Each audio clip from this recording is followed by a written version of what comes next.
and welcome to another episode of Raising Positive People with me, Olivia Edwards, the Positive Parent Coach. So today we're going to be talking a bit about fussy eating. This is a huge topic. It comes up loads when I'm working with families, when I'm just talking to families. I know it's been mentioned a few times as well in other membership groups that I'm part of. So I want to just give a little overview around how I would approach fussy eating. I offer a specific coaching package on this, all around how to create a positive eating environment. So I'm going to be sharing some tips from that with you guys today as well. So I would really consider a few things around fussy eating. So I'd think about the age of your child. So it's really typical for children around age 2 and around age 4.5 to get quite fussy in what they were eating. So maybe they've gone from having quite a big appetite and eating a variety of foods to not really eating as much, and the foods they are eating they're being quite picky with. Perhaps they're quite bland, maybe they're eating a bit of a beige diet. That's quite typical for those age groups. So if your child's in that bracket, it's probably because their rate of development has decreased in terms of how much their brain needs and their body needs. So where they were really eating quite a lot and you've noticed this sudden drop off, as long as they're still having energy, sleeping okay, they're not dehydrated, I would put that largely down to their development. And then the other thing is their palate changes. So they can again start to become quite fussy with foods. They might need to be reintroduced to certain foods. And when children are kind of between 4 and 5, they start to get really conscious of what people around them are doing. So they're really open to whether other people are eating certain foods, their reactions to foods. If they overhear someone doesn't like something, they suddenly don't like it. So being really aware of your food related behaviors, your mindset and relationship with food in particular, and the people that they're around, because they will pick up on those things really easily. Now, the other thing I'm going to talk about is what the food environment is like in general. So when we are eating, meal times for us are meant to be really relaxed, really sociable, happy family time. We can catch up. Yes, it's about fueling your body and getting energy, but for humans, it's a lot about the social aspect too. And what can end up happening is meal times become really stressful. You know, as parents, we dread the meal time. We resent cooking. We think, why do I bother making all these things if they're just going to get pushed aside or thrown on the floor or fed to the dog? So it can become a really high pressure environment, and you can have a lot of anxiety around it. Now, I know from other work that you might have done with people like Catherine that you will already know about trying not to anticipate the worst in circumstances, not letting your brain kind of go there in terms of thinking, oh, this is going to happen, and catastrophizing. So that's some work to do as well, but also just trying to go into the meal environment without that stress.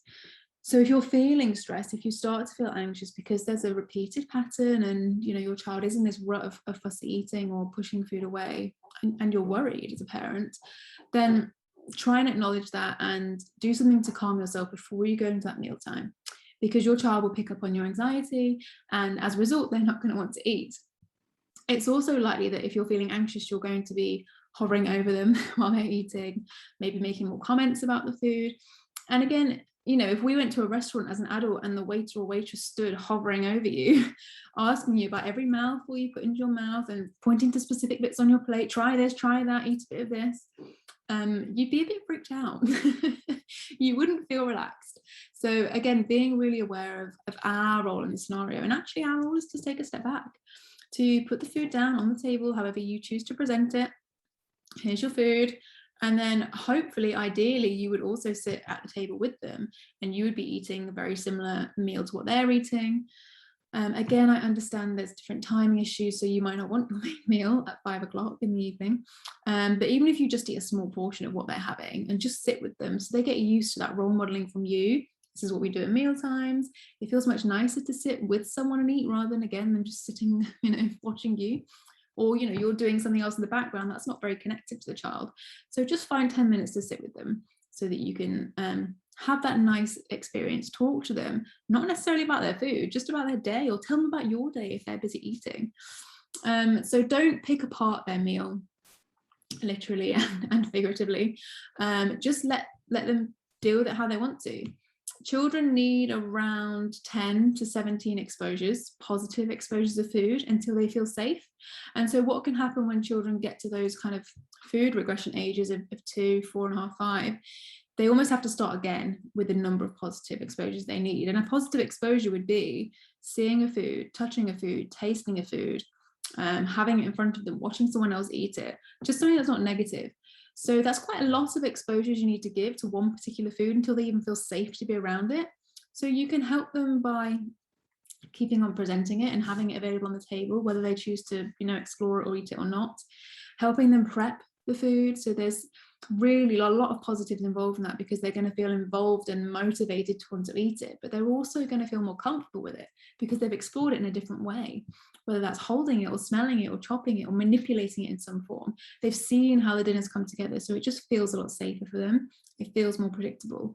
What you absolutely don't want to do is get into a pattern where you're hiding food. So you're blending things up and sneaking vegetables in or chopping it really finely, because your child will find it, and then there's going to be a distrust and a disconnect. And again, that's really hard to come back from. So trying not to do that and trying to just give them an honest exposure, and being calm and comfortable knowing that they're not going to be in their 20s only eating chips and pizza and bread and cheese maybe. That you're giving them the option for this wide variety of foods, and you're going to do it at a pace that suits them. It's going to be relaxing and enjoyable. It's not going to be really stressful, because piling on the stress and the pressure means that they're more likely to have negative relationships with food, with their weights, with how they view meal times. They're going to associate different foods with being good foods or bad foods. So again, we want to take away that pressure. We want to remove those negative associations. So trying not to have this big emphasis on you must eat your vegetables and then you could have these really exciting treaty pudding things afterwards. In my household, my kids get presented with everything at the same time. There isn't a boring main and an exciting dessert. That's what I teach when I work with families, and I teach that quite in depth. So that's what we do, because otherwise it can be hard to avoid having the association between these kind of treat foods and the end goal foods that you really want, and all these rubbish foods that kind of go beforehand that you just need to have, you have to have. Again, it's how your child's perceiving that, how are you setting up their blueprint for their relationship with food, for their diet, for how they continue as they grow. So there's really a lot going on with mealtime. It's a lot to think about.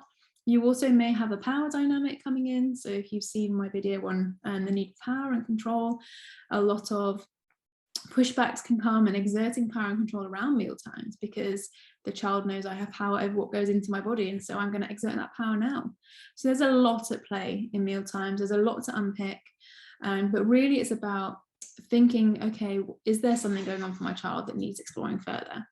Is it just that they just need more positive exposures? How can I give those positive exposures to them in a really stress-free, low pressure environment? And if you're just feeling completely lost, or you need more direction or some more in-depth support, you can always reach out to me. You know where I am. So I know that's been really quick and a quick breeze through of how I would support someone with fussy eating, but I hope that's helped to answer some of your questions, and please do share any positive results with us as well.